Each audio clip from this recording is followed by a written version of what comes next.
Hello and welcome to AT Talks, the Assistive Technology podcast. We will be your backseat driver, your road trip buddy and instant pocket mentor for the times you need a refresher. I'm Tammy. And I'm Kate, and we're excited to welcome you into our digital space. We hope through this podcast you will learn more about specific assistive technology and its place in your allied health practice. We hope you learn new things, solidify information you already know, and maintain a reciprocal partnership by asking questions through our DMs. The aim of this episode, part 1, is to hear from our guest speaker, who will provide education to you about the weekly topic. Stay tuned for part 2, where our guest speaker will answer your questions from today's discussion. We thought what better way to continue the conversation of assistive technology in AT Talks than by jumping straight into a fresh topic: wheelchair seating and positioning. As an allied health practitioner or student, you're most definitely going to come across a client using or needing a wheelchair. The aim for this episode is for you to understand the basics of wheelchair seating and positioning to ensure that you are being client-centered when recommending the best suited and safest wheelchair for the client. We will also find out some tips and tricks to improve your confidence in this area. We are so very honoured to welcome Jeni Dabelstein in joining us in this episode. Jeni is a physiotherapist who has worked with the disability sector for over 3 decades in clinical research, consultancy, education and business roles. Jeni works exclusively as a clinician and consultant in the area of prescribing complex assistive technology and founded Gizmo Rehabilitation in 2010. Jeni strives to bring formal assessment together with theory and practical knowledge in order to generate positive outcomes for her clients.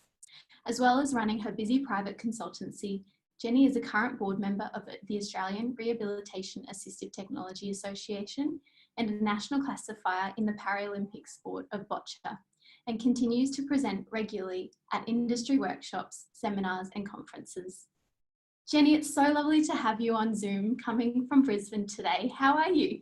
I'm well, thanks, girls. Thanks so much for inviting me. We've loved speaking with you in preparation for this podcast, and we're really excited to get straight into a few questions if you're ready to get started. Sure am. Wonderful. We have done some research before recording this podcast, and we found some of the World Health Organization recommendations. Now we found 4 main steps in provision of assistive technology products: select, fit, use and follow up. Could you explain these 4 steps within wheelchair prescription and acknowledge the consumer's role in this process? Yeah, look, the WHO model is a great model, deceptively simple framework, but works across all levels of assistive technology, I think from simple to complex, and whether you're doing wheeled mobility or communication AT or whatever other area that you're involved in. I guess as a more novice clinician, you get a little bit more mesmerised by the selection end, and a lot of people get a little stuck there. And I personally love to use the ICF, which is the International Classification Function, and very much embraced by WHO, that looks at 3 key areas of impairment: body structure and function, activities and participation, and the context is environment and the individual person's circumstances. I use that a lot, and I also really value the work of Marsha Shearer in matching person with technology, because the assistive technology is about people first, and that's the same in whatever area you're in, but also in wheelchairs. So once you get past selection, fitting is very important, especially at the complex end of the stick, because you can get most of the way there with your selection, but actually fitting it to the person and making sure it's actually working right and actually conveying to your consumer that you believe that it's working correctly and that it looks good on them is important. And certainly, you know, the longer you work in the field, the more you realise how user training and involving, you know, care teams, if there are care teams on board, training the user and their carers in how to appropriately use their technology, how to best use it, how to better use it, and then coming back and just, you know, having some appreciation of follow-up, whether that's, you know, through a quick email to see how it's going, whether it's a phone call or whether it's, you know, the next go around to do the next chair, and you see that some things haven't worked out quite as well as you think. It's a really a bit of a loop. Once you make your way through that process, you gain a lot of knowledge, and it helps you do better when you go through the loop again. Wonderful. Thank you so much for that insight. And like you mentioned, the ICF, the International Classification of Functioning Disability and Health, as another model. I can imagine that you work with many complex cases, and in relation to the diverse humans, their shapes, sizes, postures and movement. How do you tackle individualized situations? Is there a particular example that proved complex, or the most complex, that you could speak on, please? Sure. You know, wheelchairs are like any other assisted technology, and you need to know about your client. It's true, I guess, the more complex you get in your needs and the more, or the less typical your body is, the fewer choices you actually have. So in many cases for complex clients, once you've done a thorough assessment, you've eliminated 90% of options anyway, because they just aren't going to suit. Whereas if you see a client who's more generic, you have many, many choices, but a lot of those choices are much the same. So, you know, from a complex end, it's really about digging in and understanding your client. But, you know, the key principles are the same. Like, you really need to ask yourself why this assistive technology is required and who's going to use it. Is it just going to be the end user, or is it going to be family members or caregivers, formal or informal, using that equipment? You need to understand its environment of use. Environment is really powerful for equipment, and you can have a wonderful piece of equipment that's just never going to work because it's not going to function in the environment that's been identified. Things that I find really most unique are often transport.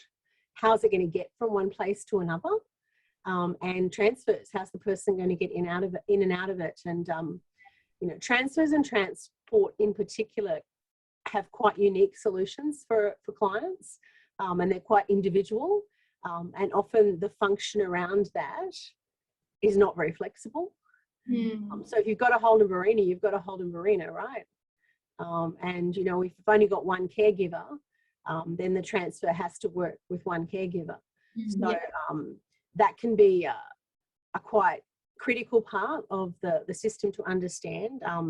And then you need to also understand what other equipment will be used in concert. Once you get into complex equipment, there's often other equipment that will be used in concert, whether that's, you know, a mobile hoist or a ceiling hoist, whether that's a modified vehicle, whether that's a modified workplace, whether it's a lift to access the building. All those things need to be understood quite carefully, because they can turn a great solution into a crummy solution that can't get out into the community or into the building really quickly. And then I also like to think about the longevity of the equipment. That concept of lifetime of use is very important for AT, especially complex AT, because over time things can change. So getting an understanding of what could change and how the AT could adapt to that or cope with that is also really important. So for complex clients, it's the same as simple clients, but you need to dig further a little harder and have like a much clearer picture of your client, I think, across their whole life, and understand what they're doing that make things unique to them. Yeah, for sure. No, it's important for us to consider that. And I think as occupational therapy students that Tammy and I are, we tend to be honed in that it's important to look at the person, the environment and the occupation. And I think all the more reason to look at the person as a whole through that prescription as well. So thanks for that insight. Moving on to our next question, what are the main findings of long-term effects of equipment selection you have noticed in your follow-up studies of your clients that you've completed, either positive or negative? I guess two big issues over time that emerge are, first, of course, your AT abandonment. We've all had equipment that we think is absolutely marvellous. that when we come back to go the next go around, we find hasn't really been used, or hasn't really been used to the extent, or hasn't been successful in areas where we thought it would be. So over time, I've really come to appreciate deeply that user experience pyramid, which is an extension of Maslow's original work, and it really emphasizes you've got to make things, you know, not only functional and usable, but they have to be pleasurable. They have to be convenient, and they have to be meaningful to the individual person. Like, there are clients out there who would reject a chair if it was the wrong color, because the color is important to them. Or they may have certain aesthetic preferences that mean that if you give them the wrong wheelchair, they're embarrassed to be seen in it, or they don't get pleasure out of being seen in it. So that whole user experience hierarchy is really important, I think, to try to understand and get inside the head of your client to avoid those abandonment issues, instead of, you know, only having our therapist hat on in that functional, reliable, durable, utilitarian kind of way. And I guess for me personally, especially coming from a physio background, I guess that changes in the body that happen over time, and that body distortion that can happen over time, I'm very, very aware of that. Whether it's a child's body, whether it's an adult's body, bodies change over time in response to the use that they're put to. Especially once you get into wheeled mobility, you have a posture that's being sustained for long periods of time, often every day. And when we have a posture that's being sustained for long periods, the body will adapt and change in response to gravity's effect on your body. So you get a very strong appreciation how you can support good body structure and function over time, or how a lack of appropriate equipment or a paucity of supports can contribute to gravity acting on your body unopposed in negative ways, with that development of body distortion, which then impacts your function both physiologically and physically in the environment, and it really impacts on your quality of life. So body distortion is something that we're all working out with 24/7 postural management, and, you know, as well as wheel mobility and seating. I'm very often saying, you know, how are you sleeping? How are you lying in bed? What else are you sitting in during the day? So it's not just about the wheelchair. There are other things that this person is doing. And I will say that, you know, I've learned my lesson. I don't spend, you know, $10,000 on postural supports in a wheelchair when someone's spending 15 hours a day in bed in an undesirable posture anymore. You've got to look at your body and your person across the 24 hours of the day, and then across the years of the use of the equipment. Oh, that's so true. And it just reminds me of, you know, the first couple of years of our studies, and what they teach us is, you know, occupational therapy is all about meaningful occupation, and is meaningful to that person, and looking at that person as a whole. And I think you've just hit the nail on the head on that one. And it also reminds me back of the World Health Organization, of the 4 main steps of the follow-up, and making sure that technology still meets the person's needs and is still in working order as well.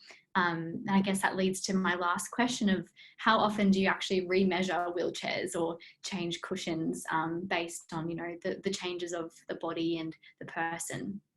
Look, well, things do have a lifetime of use. And it is nice to understand the lifetime of use. For example, you wouldn't prescribe a manual wheelchair that you expect to last for 5 years with a cushion that you would only expect to last for 1. Right? So if you did prescribe a cushion that was only going to last for 1 year, you might put in place a system to follow that up to make sure it did get replaced. Certainly for a lot of my clients are very independent manual wheelchair users. So sometimes it's about educating them about things that might change, and if they do change, please get back in touch.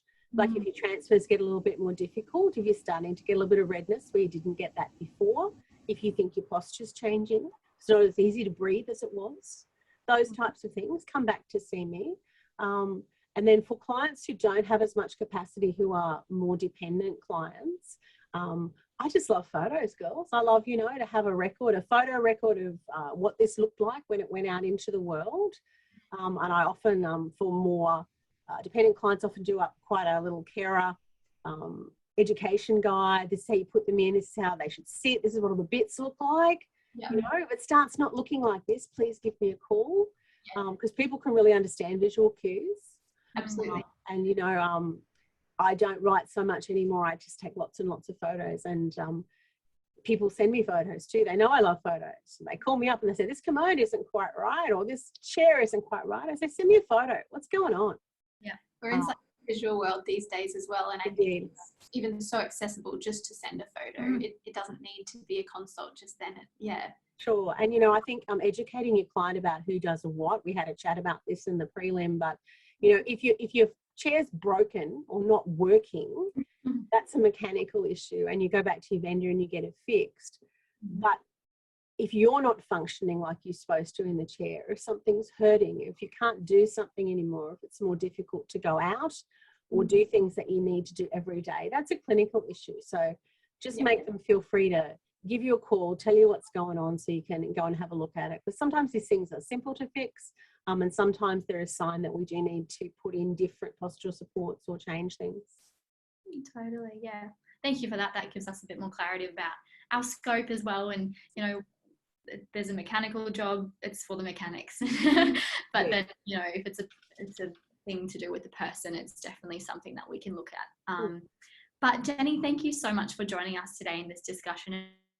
It's been so great to hear from you sharing your expertise and experiences in this area.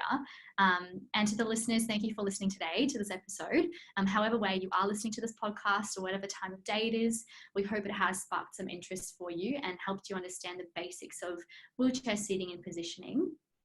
If there are any questions that have arisen from this conversation with Jeni and you wish her to answer them, please contact us through the details in the potty description. Furthermore, if there are other topics you wish for us to discuss or want to get involved and be a guest on one of our podcasts, please contact us. Now, we look forward to hearing from Jeni in our next episode, Wheelchair Seating and Positioning Part 2, as we invite her back to answer some of your questions from today's discussion. Thanks, Jeni. Thanks, guys. Thanks for inviting me. Bye for now.